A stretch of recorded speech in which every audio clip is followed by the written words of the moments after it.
Inside this box, we have the Kindle Fire HD 8.9 because the Kindle line just keeps expanding and the screens just keep getting bigger. So this is for the Kindle and Amazon fan who kind of wants an iPad but doesn't want to spend that much and just really loves Kindle stuff. Let's check it out. I do love Amazon's packaging. That's how easy it is. Like, this is the box that it came in.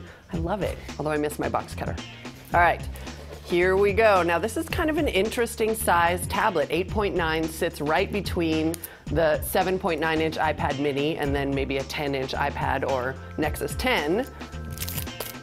It's all dusty. Let's check it out. Oh, it's so easy. It's just so easy to open. Okay, get out of there. Very, very similar to the Kindle Fire HD in design, of course, and actually almost seems similar in size. It's just a little bit bigger and obviously very rectangularly oriented. I'm sure that's a word. All right, let's see what else we have in the box here.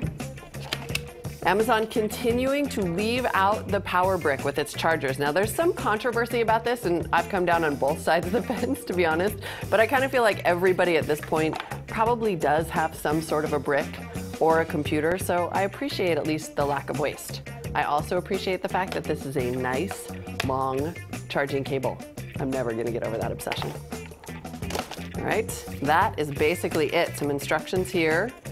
Getting to know your Kindle. No waste, love it. All right, let's fire this up. My biggest complaint about these Kindles is that I can never figure out where the power is. Don't laugh, you're gonna do this too. Let's see, is that it? Oh, that's it. It's the little button at the top next to the volume rocker. While we wait for this to fire up, I'm gonna go through setup and all of that so you don't have to be here for it. Let's go through the specs.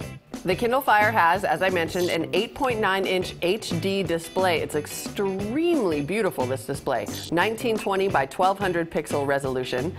The tablet weighs 1.25 pounds and performance is pretty good, a 1.5 gigahertz dual-core processor with 1 gig of onboard RAM.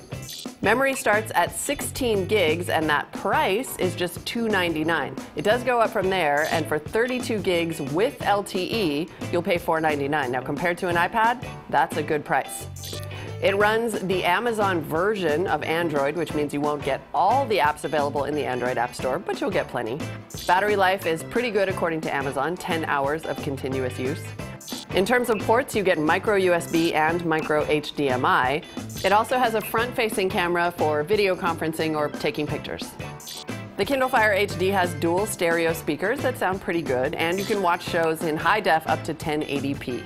So if you're in the market for a full-size tablet right now, the options are obviously iPad or 800-pound gorilla, the new Google Nexus 10, or something like the Kindle Fire HD. Now, what this tablet has going for it is price. Like I said, it starts at $299 for all of that Amazon goodness. So if you're already a fan of Kindle books, if you have a Prime subscription, you like the streaming video, this is a pretty easy choice. And for the price of an iPad, you'll get 4G LTE, and that's just an extra $50 a year. So it's a pretty good value as a tablet. I have to say my only complaint about it is that the ecosystem's a little bit limited. Because it's not full Android, you won't get all of the apps. You really are just living in the Amazon world. Like I said, if that's where you live already and you don't want to spend a ton of money, this is a great option. I have to say though, for me on this table, the best value, still the Nexus 10. Sorry, Amazon.